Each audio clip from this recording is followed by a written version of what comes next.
if we have this real economic crisis that's going to be worse than 2008, where there's civil unrest, where there's food shortages, energy shortages because the dollar's collapsed, maybe we have price controls, the government, if all hell is breaking loose, who knows what's going to happen? And a lot of people are not going to want to just ride it out. They're going to want to leave. And when that starts to happen, I mean, that kind of unravels the society, because who leaves? The best, the most ambitious, the hardest working, right? I mean, because it takes something to pick up and leave, to go to another country. Now, the people who are leaving already are the children of immigrants. I mean, you have a lot of Chinese Americans who are going back to China, because they have family there, they know the language, they know the culture, and their parents came here for opportunities, and they're leaving for the same reason. And people who are working abroad, they get there, they can communicate with their friends who are still here on the internet, and they can tell them, hey, everything is great over here. Plenty of jobs, lots of freedom. And so I had a bunch of people. Now I have 14 people. I got people who are leaving the country, and they were just thrilled to do it. I had more resumes than I can handle, who are leaving the country to go work for my offshore bank. And, at least they can work offshore as Americans. The first like $85,000 they earn is tax free. And then they have to start paying taxes. But at least, they get a little bit of it. But the people who are working offshore, we don't have any of these requirements that we have in America. So my brokers in America spend a third of their time, maybe more, just on compliance. It takes it. I mean, I've had people that quit because they can't take it. They just look at it. They leave the industry.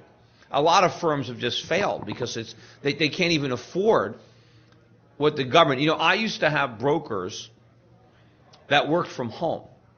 We had to get rid of them all because the government says you can't have people working from home. Now, wait a minute. I mean, I thought we're supposed to try to telecommute, save on gas. You tell me I can't have an employee, I can't have a mother who has a kid. No. They got to go to the office every day. You can't have them working at home. So, I mean, but I can have them working at home if they're offshore, my foreign company. And, and the supervision and the things that we have to do, sometimes the clients can't take it. They get, they have all these new rules now on customer complaints. And, of course, so if you do become a customer, please don't complain. Because it used to be if you had a complaint that was in writing, right? If you had a complaint that was in writing, you had to report it. But if it was a verbal complaint, you just had to deal with it, which any business would deal with a complaint. Nobody wants a client who's not happy. So, of course, we deal with complaints. But it had to be in writing before you had to bring it to the regulators and explain what you were doing and how you resolved it. Well, once the internet came in, all complaints are in writing because people email you all the time. Well, I mean, if you email, but now they consider everything a complaint. It could be, I was on hold too long. I didn't like the music that you were playing. I couldn't get into my account. My password's not working. I couldn't. I didn't like the tie that Peter was wearing on that show. We had a complaint the other day. The guy complained that you spelled my name wrong on the envelope.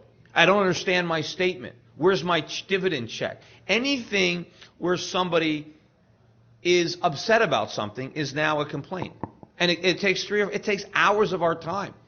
We've got to, and in fact, one of the biggest complaints we have is about the compliance. People complain about the things that we ask them to do that we don't even want them to do.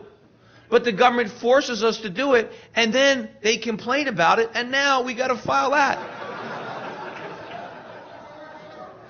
Yeah, I got a whole compliance department now.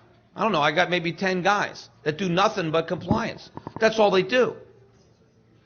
For 3 years, the government wouldn't let me hire anybody, even if I wanted to. The only people they let me hire were compliance people. But, of course, I don't want to hire them. They don't produce anything. They just make everybody else less productive, and I gotta pay their salary. So this is going on all around the country. Businesses are just folding. I mean, you want to know why there's so much outsourcing? That's why. I mean, not only, is it less expensive because the wages are lower, but the regulations. the compliance costs. So obviously, I mean, we've already exported our jobs. The next thing is our people. Because if I say you want to get a job, well, go to China because that's where they are.